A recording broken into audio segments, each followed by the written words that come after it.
penciptaan Tuhan. Yang pertama itu ada manusia diciptakan dengan bentuk sebaik-baiknya, yaitu maupun mulia dan terbaik di antara makhluk-makhluk lain.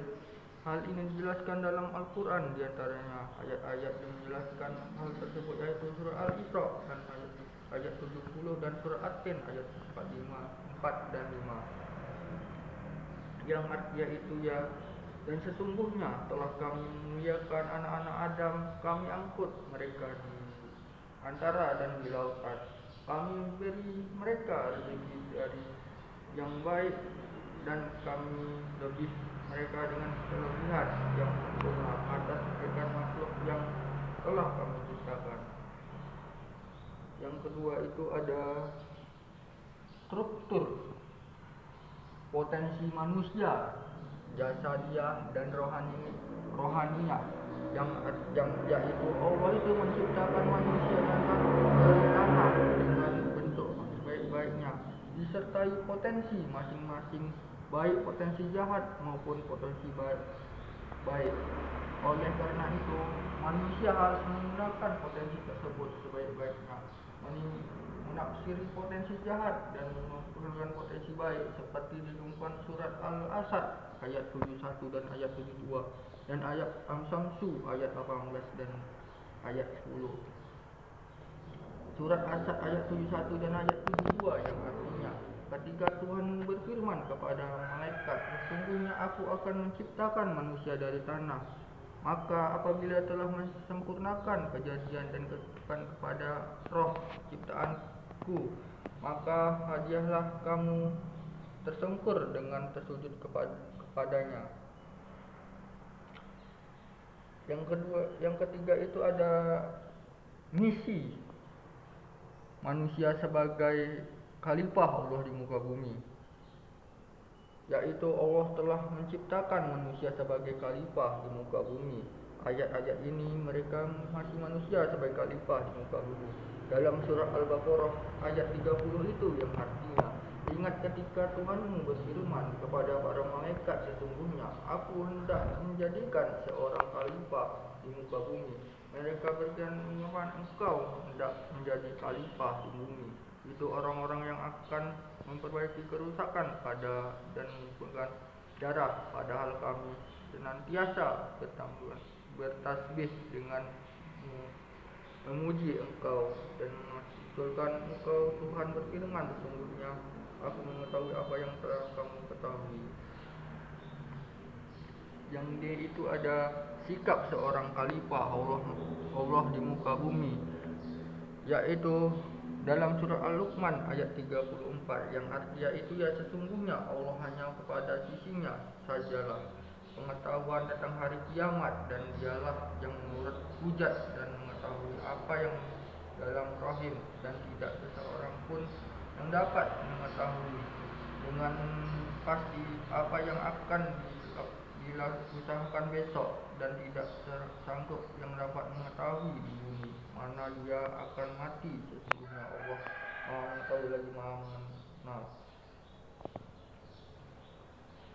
Yang ketiga yang E itu ada ayat-ayat Al-Quran tentang manusia, yaitu yang pertama itu ada posisi manusia sebagai pujaan ciptaan Tuhan di antara makhluk-makhluk lain dalam surah Al-Isra ayat 70 dan At-Tin ayat 4 dan ayat 5.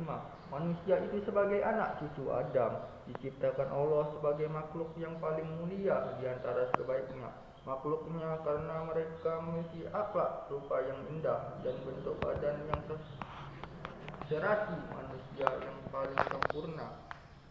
Kejadiannya itu bisa berubah menjadi manusia yang rusak, dan hingga apabila bisa menyeluruhkan antara kebutuhan jasmani maupun rohani.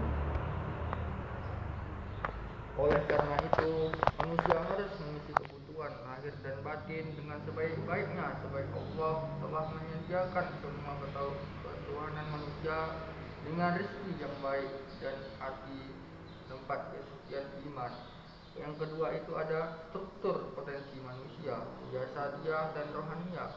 Sat ayat 71 dan ayat 17 dan As-Samsu ayat 8 dan ayat 10 yang pada pada surah Al-Asad ayat 71 dan ayat 72, Allah itu menjelaskan kepada malaikat tentang ciptaan yang terbuat dari tanah, yaitu manusia, sebagai para malaikat diserukan Allah bentuk bersujud pada Adam, bukan untuk menyembuhkan atau beribadah maupun makhluk-makhluk lain.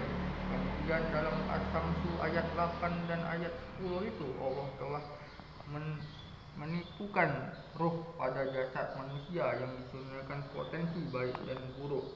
Oleh karena itu, manusia hendaklah mengimplementasikan diri dengan potensi yang baik berupa akhlak Qurani. Sesungguhnya syariat Islam baik dengan hawa nafsu yang menyusukan kendala mereka, yaitu kesimpulannya adalah manusia merupakan makhluk ciptaan Allah yang paling sempurna di antaranya makhluk-makhluk lain yang dibekali dengan kesempurnaan fisik dan psikis. Manusia memiliki potensi yang dianugerahkan kepada